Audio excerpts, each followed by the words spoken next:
بسم الله الرحمن الرحيم الحمد لله نحمده ونستعينه ونؤمن به ونتوكل عليه ونعوذ بالله من شرور أنفسنا ومن سيئات أعمالنا من يهده الله فلا مضل له ومن يضلله فلا هادي له ونشهد أن لا إله إلا الله ونشهد أن محمدا عبده ورسوله صلى الله تعالى عليه وعلى آله وصحبه وسلم تسليما كثيرا أما بعد فأعوذ بالله من الشيطان الرجيم بسم الله الرحمن الرحيم وما أرسلناك إلا رحمة للعالمين وقال النبي صلى الله عليه وسلم إنما بعثت لأتمم مكارم الأخلاق او كما قال علیہ الصلاۃ والسلام۔ میرے محترم بزرگوں، دوستوں، دینی بھائیوں،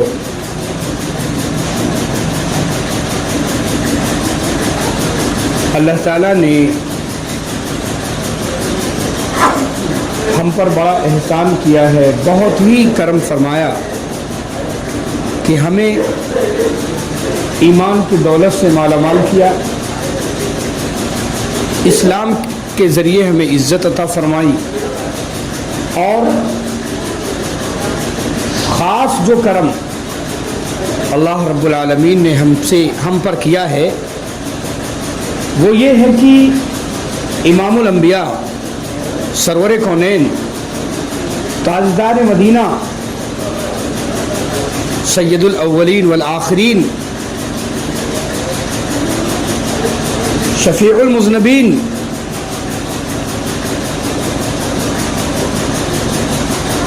صاحب قاب قوسین،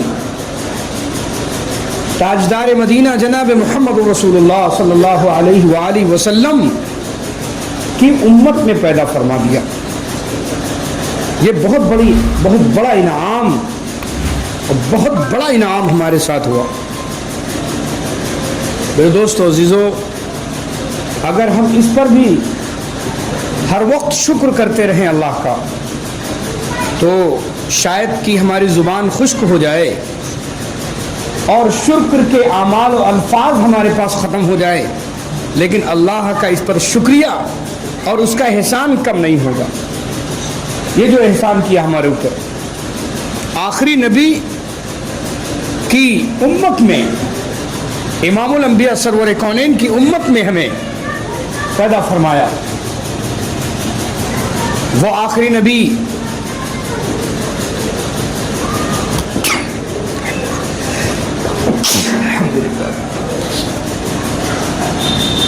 وہ امام الانبیاء اللہ نے ہمیں عطا فرمایا، جس کو اول بھی کہا گیا، جس کو آخر بھی کہا گیا، جو اول بھی ہے آخر بھی ہے، اور جس کو قرآن کریم نے رحمت للعالمین فرمایا، وما ارسلناک الا رحمت للعالمین۔ کسی نبی کے بارے میں یہ الفاظ نہیں آئے قرآن کے کہ آپ سارے عالم کے لیے رحمت بنا کر بھیجے گئے، یہ نہیں کہا گیا۔ الگ الگ ملکوں میں، الگ الگ خطوں میں اللہ تعالیٰ نے اپنے نبیوں کو بھیجا، لیکن جب آخری نبی کا نمبر آیا، امام الانبیاء ہمارے آقا تاجدار مدینہ جناب محمد رسول اللہ صلی اللہ علیہ وآلہ وسلم کا نمبر آیا، تو اللہ نے آپ کو کہا کہ آپ سارے عالموں کے لیے رحمت ہیں، کسی ایک خطے کے نہیں، کسی ایک ملک کے نہیں، کسی ایک قوم کے لیے نہیں، کہ صرف مسلمان کے لیے رحمت ہیں آپ، صرف آپ عرب والوں کے لیے رحمت ہیں، اور صرف آپ مکہ والوں کے لیے رحمت ہیں، صرف آپ مدینہ والوں کے لیے رحمت ہیں۔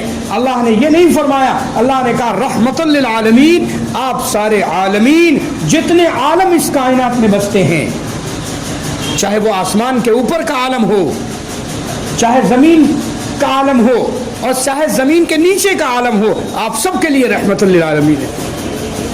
عالمین کہا گیا، رحمت ہے سب کے لیے۔ میرے دوستو عزیزو، اس لیے کسی شاعر نے کہا، کیا کہا، بہت خوب کہا ہے آئے دنیا میں بہت پاک مکرم بن کر، مگر آیا نہ کوئی رحمت عالم بن کر۔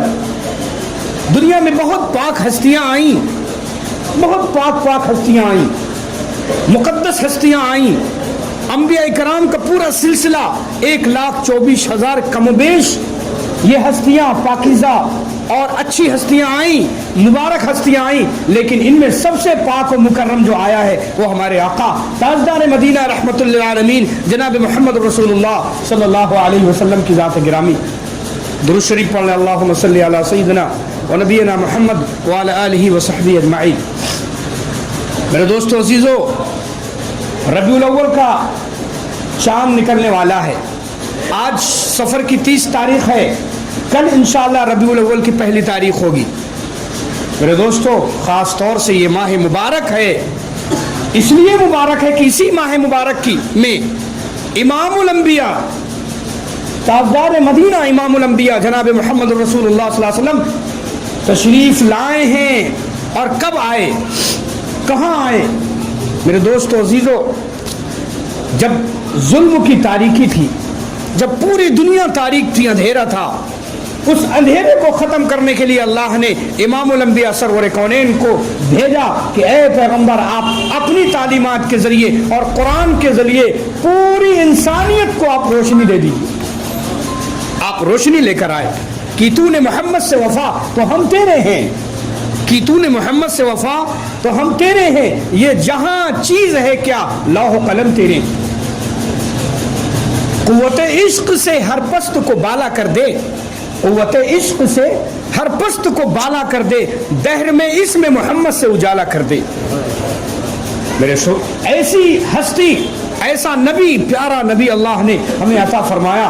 میرے دوستو عزیزو، ہمیں بدنام کیا جاتا ہے کہ ہم رسول پاک صلی اللہ علیہ وسلم کے گستاخ ہیں، لا حول ولا قوت۔ میرے دوستو ایک قاعدہ سن لو، یہ یاد رکھ لو، اگر گستاخ رسول کوئی ہے، اگر حضور کی شان میں گستاخی کر رہا ہے یا کی ہے، تو وہ دائرے اسلام سے باہر ہے، وہ مسلمان نہیں ہو سکتا۔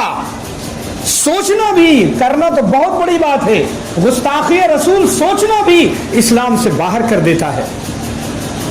اور اتنا آسان ہے گستاخی کرنا امام الانبیاء کے شان اقدس میں، یہ تو بدنام کر دیا گیا، یہ تو صرف فرقہ بندی کی گئی اور بانٹا گیا، شیطانی چالیں اس میں آئیں اور متحد جو اتحاد تھا اس کو توڑا گیا اور مختلف فرقوں میں تقسیم کر دیا گیا، یہ مسلمان، یہ محمدی، اور یہ صحابی والا، اور یہ محمد صلی اللہ علیہ وسلم والا، یہ سنت والا، اور یہ اہل بیت والا، اور یہ سنت والا، یہ ایک نہ ہونے پر یہ سازشیں رچی گئیں، اور اس سازش کے ہم کیا ہوئے؟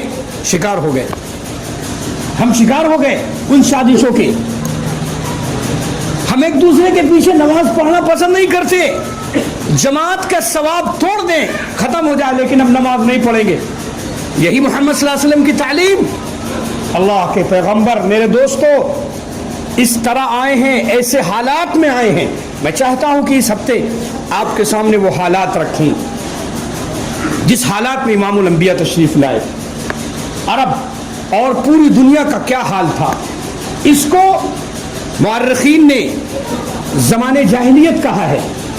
زمانے جاہلیت، امام الانبیاء کے آنے سے پہلے، حضور پاک علیہ الصلوۃ والسلام کے مبعوث ہونے سے پہلے جو زمانہ تھا، عرب اور عرب کے باہر یعنی پوری دنیا کا زمانہ جہالت کا زمانہ تھا۔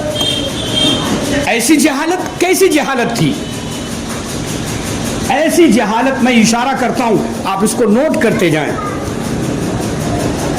اس وقت عرب یعنی جو سرزمین دنیا کی پوری جغرافیائی سائنسی اعتبار سے عرب بیچ میں ہے، جہاں خانہ کعبہ ہے وہ دنیا کا بیچ و بیچ ہے، جہاں خانہ کعبہ ہے، تو اللہ نے خانہ کعبہ بھی اپنا گھر، پہلا گھر اسی جگہ بنایا جو دنیا کا سینٹر ہو، بیچ ہو، اور آخری نبی بھی اللہ رب العالمین نے اسی مقام پر بھیجا ہے۔ مکہ مکرمہ میں پیدا فرمایا، مدینہ منورہ ہجرت کروائی، یعنی یہی بیچ و بیچ میں پیارا آخری پیغمبر بھی آئے گا۔ تو اس وقت جو مکہ ہے وہ سینٹر پہ ہے تمام سائنسی اعتبار سے، اللہ نے وہ زمین منتخب کی، اور عرب کے لوگ، عرب جو ہے ریگستانی علاقے میں، عرب کہتے ہی ہیں، عرب کا میننگ، عرب کی جو میننگ ہے ڈکشنری میں جو میننگ آئی ہے عرب کی، عرب کہتے ہیں ان لوگوں کو جو ریگستانی اور صحرا میں رہتے ہوں، صحرا والے، ریگستان والے، جہاں باغات نہ ہو، جہاں سبزہ نہ ہو، ان کو عرب کہتے ہیں، اس لیے ان کا نام ہی عرب پڑ گیا۔ ان کی بود و باش، خیمے والے اور ریگستان والے، پہاڑی علاقوں والے، میدانی علاقوں والے، یہ عرب تھے۔ تو یہ عرب کا جہاں بہت سے انبیاء آ چکے تھے، جہاں بہت سے انبیاء، جہاں خانہ کعبہ تھا، میں وہاں کا حال بتاؤں۔ مکہ میں اس وقت خانہ کعبہ تھا بنا ہوا، اور خانہ کعبہ کا طواف بھی لوگ کرتے تھے، حج بھی کرتے تھے، لیکن طواف ننگے کرتے تھے، بدن پر کچھ نہیں ہوتا تھا۔ یہ جہالت تھی۔ ہمارے آج کل کا جو معاشرہ ہے وہ بھلے مغرب نے، یورپ نے بہت محنت کر رہا ہے وہ گندا ہو جائے، گندا ہو جائے۔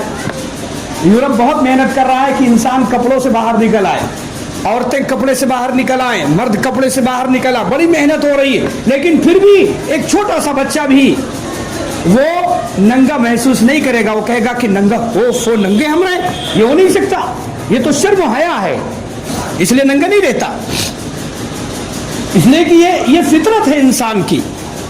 آدم علیہ السلام نے وہ جب درخت کھایا تھا جنت میں، جس سے اللہ نے منع کیا تھا، تو پہلا جو درخت کا نقصان جو ہوا تھا وہ جنت کا لباس اتر گیا تھا۔ آدم علیہ السلام اور حضرت حوا بھی کپڑے اتر گئے تھے۔ جب کپڑے اترے تھے تو جنت میں چونکہ بڑے بڑے درخت تھے، ان کے پتے بڑے بڑے تھے، تو اللہ تعالیٰ نے قرآن کریم میں اس کو فرمایا کہ جیسے ہی جنت کا لباس اترا اور کپڑے اترے، آدم علیہ السلام اور حضرت حوا فتفقا یخصفان علیہما من ورق الجنہ، یہ جنت کے پتے لپیٹنے لگے اپنے بدن میں، کہ بدن جو کھلا ہوا ہے۔ شرم و حیا تھی سب سے پہلے آدم علیہ السلام اور حضرت حوا نے، وہ جنت میں اپنے وہ درخت کے پتے لپیٹنے لگے کہ بدن کھل گیا ہے۔ یہ شرم و حیا ہے انسان کی کہ بدن کھلنے نہ پائے۔ آدم علیہ السلام، یہ فطرت انسانی ہے، اللہ نے انسان کی فطرت میں شرم رکھی اور حیا رکھی ہے، اور جس کے اندر حیا نہ ہو، اذا فات الحیا ففعل ما شئت، جب حیا ختم ہو جاتی ہے تو کہا جاتا ہے جو چاہے کر۔ جب انسان کے اندر حیا نہیں ہوتی نا تو وہ جانور کی شکل اختیار کر لیتا ہے، گدھا اور اسی طرح گھوڑا اور اسی طرح مختلف جانوروں کی شکل اس کی ہو جاتی، جو چاہے کرے جب حیا ختم ہو جائے۔ اس لیے حیا، اس لیے بخاری شریف کی روایت ہے، رسول پاک صلی اللہ علیہ وسلم کا ارشاد گرامی، میرے آقا نے فرمایا کہ الحیاء شعبۃ من الایمان، حیا بھی ایمان کا ایک درجہ ہے، ایک شعبہ ہے۔ اس لیے تو مکہ والے اس وقت جو خانہ کعبہ تھا، سارے انبیاء وہاں آ چکے تھے، اور یہ حضور پاک علیہ الصلوۃ والسلام کا دور شروع ہونے والا تھا، اسلام آنے والا تھا، لیکن اس سے پہلے یہ خانہ کعبہ کا طواف کر رہے ہیں، لیکن ننگے، برہنہ۔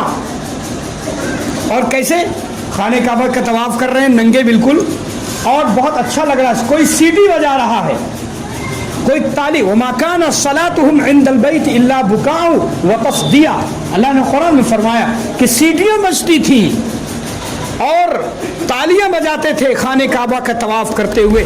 یہ جہالت کا عالم تھا۔ آج کسی کی مجال ہے کہ خانہ کعبہ میں جائے اور ذرا سے آنکھ بھی اٹھا سکے کسی کی طرف، اتنا جلال اس کے اوپر ہوتا ہے، اللہ تعالیٰ کی اتنی ہیبت ہوتی ہے کہ اللہ کے گھر میں ہے، کہیں عذاب الہی نہ آ جائے، کہیں اللہ پکڑ نہ کر لے، اس لیے عزت و احترام میں وہ کچھ، وہ اس کے اندر حیا ہوتی ہے۔ اس زمانے میں ننگا طواف کرتے، اس کے بعد تالیاں بجاتے، اور اس کے علاوہ سیٹیاں بجاتے۔ میرے دوستو عزیزو، یہ عالم تھا، اور اس وقت جب یہ ننگا طواف کرتے تھے ننگے ہو کر کے، تو خانہ کعبہ میں 300 سال کا ایک خدا تھا، بت، صنم، ایک دن کا ایک خدا۔ تو جو آج حرم آپ دیکھتے ہیں فوٹو میں، یا جن کو اللہ نے توفیق دی گئے ہیں، خانہ کعبہ کے اوپر ایک ہبل تھا،